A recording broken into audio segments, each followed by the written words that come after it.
निर्गमन अध्याय 7। तब यहोवा ने मूसा से कहा, सुन, मैं तुझे फिरौन के लिए परमेश्वर सा ठहराता हूँ, और तेरा भाई हारून तेरा नबी ठहरेगा।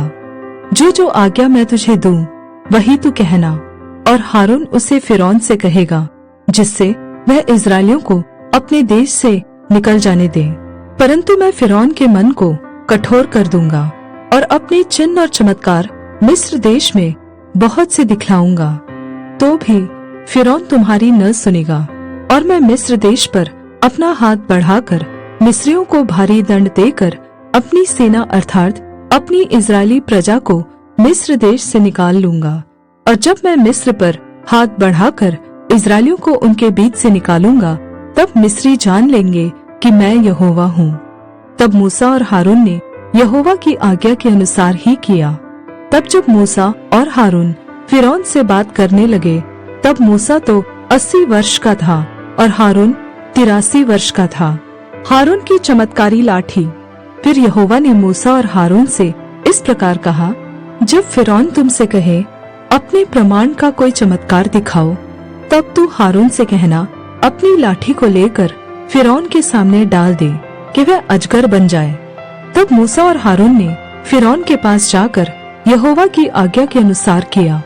और जब हारून ने अपनी लाठी को फिरौन और उसके कर्मचारियों के सामने डाल दिया, तब वह अजगर बन गई।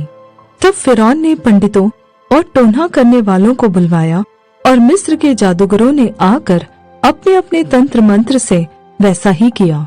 उन्होंने भी अपनी अपनी लाठी को डाल दिया, और वे भी अजगर बन गई। पर हारून की लाठी उनकी लाठियों को निगल गई। परंतु फिरौन का मन और हठीला हो गया, और यहोवा के वचन के अनुसार उसने मूसा और हारून की बातों को नहीं माना। मिस्रियों पर 10 विपत्तियां। तब यहोवा ने मूसा से कहा, फिरौन का मन कठोर हो गया है, और वह इस प्रजा को जाने नहीं देता। इसलिए सवेरे के समय फिरौन के पास जा। वह तो जल की ओर बाहर आएगा, और जो लाठी सर्प बन गई थी उसको हाथ में लिए हुए नील नदी के तट पर उससे भेंट करने के लिए खड़े रहना, और उससे इस प्रकार कहना, इब्रियों के परमेश्वर यहोवा ने मुझे यह कहने के लिए तेरे पास भेजा है कि मेरी प्रजा के लोगों को जाने दे कि जिससे वे जंगल में मेरी उपासना करे, और अब तक तूने मेरा कहना नहीं माना। यहोवा यह कहता है, इससे तू जान लेगा कि मैं ही परमेश्वर हूँ।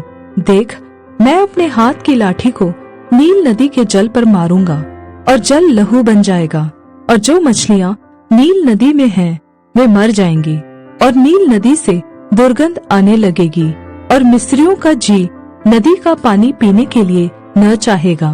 फिर यहोवा ने मूसा से कहा, हारून से कह कि अपनी लाठी लेकर मिस्र देश में जितना जल है अर्थात उसकी नदियां, नहरें, झीलें और जलकुंड सबके ऊपर अपना हाथ बढ़ा कि उनका जल लहू बन जाए, और सारे मिस्र देश में काठ और पत्थर दोनों भांति के जल पात्रों में लहू ही लहू हो जाएगा। प्रथम विपत्ति, जल का लहू में बदलना। तब मूसा और हारून ने यहोवा की आज्ञा ही के अनुसार किया, अर्थात उसने लाठी को उठाकर फिरौन और उसके कर्मचारियों के देखते नील नदी के जल पर मारा, और नदी का सब जल लहू बन गया, और नील नदी में जो मछलियां थी वे मर गई, और नदी से दुर्गंध आने लगी, और मिस्री लोग नदी का पानी न पी सके, और सारे मिस्र देश में लहू हो गया। तब मिस्र के जादूगरों ने भी अपने तंत्र मंत्रों से वैसा ही किया। तो भी फिरौन का मन हठीला हो गया, और यहोवा के कहने के अनुसार उसने मूसा और हारून की न मानी। फिरौन ने इस पर भी ध्यान नहीं दिया, और मुंह फेर कर अपने घर में चला गया।